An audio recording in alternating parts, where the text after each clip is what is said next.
75, but also for being somebody who has been a pillar of support for India at 75, for CII, personally for me and for the entire movement, of kind of bringing about change in this country over the last 7 or 8 years. And I think he has always amazed me with the few points that he has raised. It has always made us at India at 75 look at things differently. And I think today also was one such occasion where not only did he articulate what we can be in 2022, but also articulated what India could look like at 100. We had once met the Honorable Prime Minister, then the Chief Minister of Gujarat, and he had talked about the same intensity of development and said, while we do have a great milestone with India at 75, we need to continue to move until we become the world's largest economy. And I think Suresh Prabhuji today, by talking of doubling the economy every 6 years, really articulated how we would get there.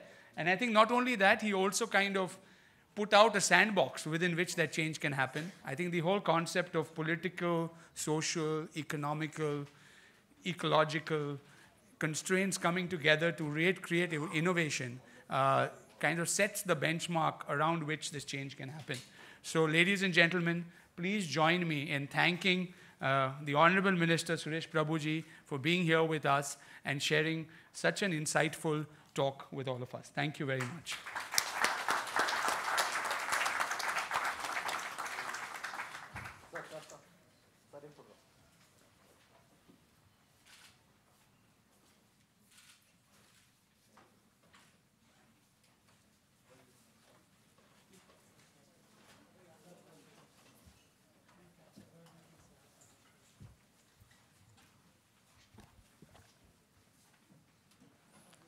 Pay attention, please. As the chief guest leaves, I'll request you all, you can have your tea. We'll have a tea break till 11:55. The next session is on skills at 1:20 hours. So please be seated in time. Thank you.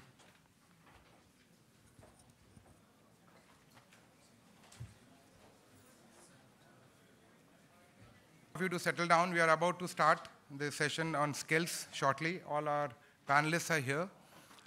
And a little housekeeping note, please put your mobiles on switched off or silent mode. The session on skills, we'll be having the Q&A, kind of a little bit of a speech from the panelists, followed by some interaction with the moderator. And definitely there'll be an opportunity for the audience to have a Q&A. So please, if you have any questions, you can write it down. The scribble pads are there. And in the end, we will have about 15 to 20 minutes of Q&A with the panelists. Thank you.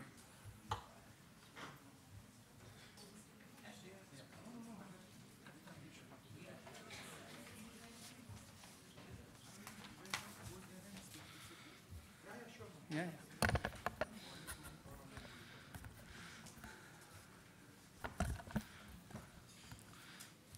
Welcome back, ladies and gentlemen. I think after a very inspiring chat and talk in the morning from the Honorable Minister, Mr. Suresh Prabhu, who kind of encouraged all of us to innovate and think differently and look at how India can actually, set the benchmark not only for creating significant transformation in India, but actually become the laboratory for innovation for the world. And I think with that kind of a thought in mind, India at 75, which, as you all heard, started off with a talk by the late C.K. Prahlad in 2007. The cornerstone of that vision was really how can, India skill, 500 million people by 2022. The idea was really what can connect Indians like the Need for Freedom connected Indians in the 1930s. And we actually went out around the country to find out, what was that one aspiration that connected Indians. And I think what emerged as a part of deliberations and public reasoning with multiple stakeholders, right from farmers and students and housewives and industrialists and politicians and bureaucrats, was that the need for a better livelihood for themselves and for the next generation really connected Indians very strongly. And that's when, we proposed that what better way than to skill an unskilled person or upskill a skilled person, and how can India really become the hotbed where skilled manpower can be provided not only for our own India's needs, but even cater to the shortfall of about 70 million that is predicted by 2022. And we are indeed very fortunate that as we talk about that today, we're going to talk on the subject of what are the challenges and what's the need for innovation in India. We are very privileged to have with us three very eminent panelists. Ms. Jyotsna Sitling, she's the Joint Secretary of the Ministry of Skill Development and Entrepreneurship and the Director General of the NSDA, which is the National Skill Development Agency. She belongs to the Indian Forest Service 1987 batch, and she has been in charge of the Ministry of Skill Development and Entrepreneurship for the overall coordination with NGOs, particularly with central ministries, with the expansion of the youth entrepreneurship, education, and capacity through partnerships.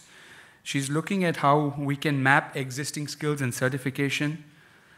She oversees the Prime Minister's Skill Fellowship, the Skills Awards, the matters related to sectors and central ministries across several areas, and also the matters related to the states and the union territories of Arunachal Pradesh and several others in our country.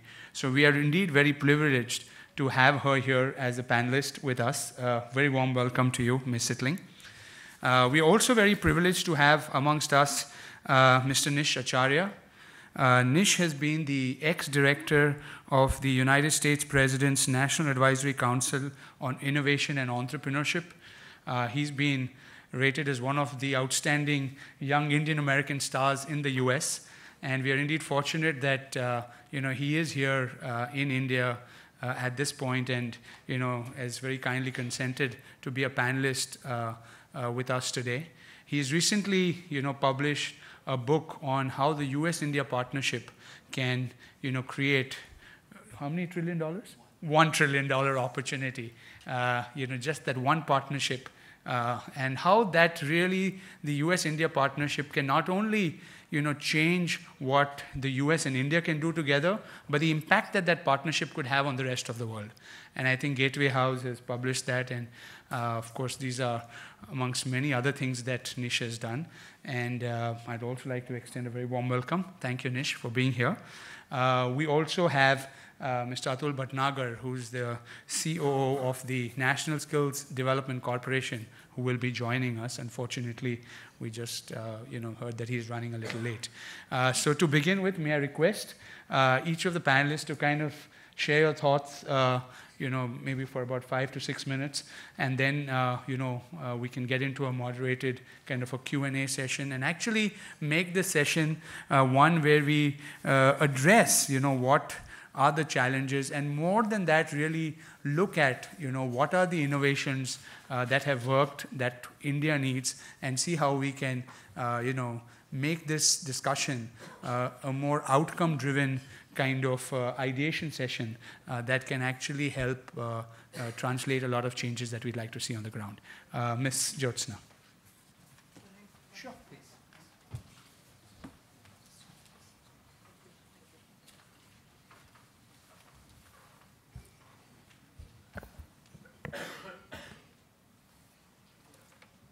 Yeah, Mr. Ranjan Nawani, Nish Acharya, and Atul is yet to come, and distinguished audience. First of all, I thank CII to have given this opportunity to share thought on such an important matter. Skilling and innovations, I think it goes together. So, given that, now what I would like to share with you all is the type of thought process that is going on in the ministry, and at the same time, the areas where innovations are really required. So, I think from the government end, what my presence of being here really matters is where I can underpin those points and have a thought process organized in this August gathering. So given that we as a ministry, it's 8 months old ministry, and the underpinning vision of Professor C.K. Prahlad, I think that was the most imperative catalyst for this vision of India at 75. And Make in India is skill development that led to formation of this ministry, has broad-based focus on Skill India with skill, speed, and standard. So given that now, till now, we were mostly focusing into policy matters. At the same time, we have been able to launch one flagship scheme. So as a matter of policy, we could come with skill development and entrepreneurship policy 2015. We could come out with a skill development mission. What we could also do was to rationalize rationalize all the skill development schemes across 22 ministries. There were about 73 schemes. So we could rationalize that in terms of outcome, output, and input, so that it becomes easier for the partners to operate and implement the skill trainings on the ground. And at the same time, this PMKVY, Prime Minister's Skill this skill scheme. So this is, here we have given a lot of space in all the policy as well as this flagship project, the space for innovation. We have kept the instruments and instrumentalities of operationalization of many of the schemes. At the same time, those policy issues which will eventually affect the effectiveness of implementation of the skill programs on the ground, very flexible. So, and at the same time, the institutional arrangements that goes with this implementation of these policies have also been kept with wide range of flexibility, so as to give that space. Now, given that, what I would like to, but the challenges at the same time, what we feel in as a new ministry and the challenge we have had in India for skilling, it is humongous. So given that what we can really see is there's a big mismatch between demand and supply.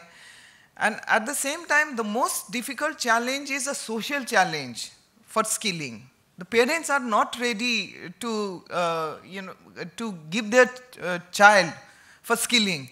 So this is what we really face in our day-to-day interaction with different stakeholders. And at the same time, grappling with the ease of doing business, because skill would, at the same time, entrepreneurship plays a very important role. So given that, how to take forward this entrepreneurship, especially one is entrepreneurship which is really nurtured and it's in the higher echelon of socio-economic pyramid. Another which India is grappling with is ease of doing business in day-to-day entrepreneurship, which has got tremendous potential to employ people. One part is this. Another part which even if scaling what? So given that challenge, if I match the emerging sectors where incremental job requirement is very high, and at the same time I match it with geographies and see that where the children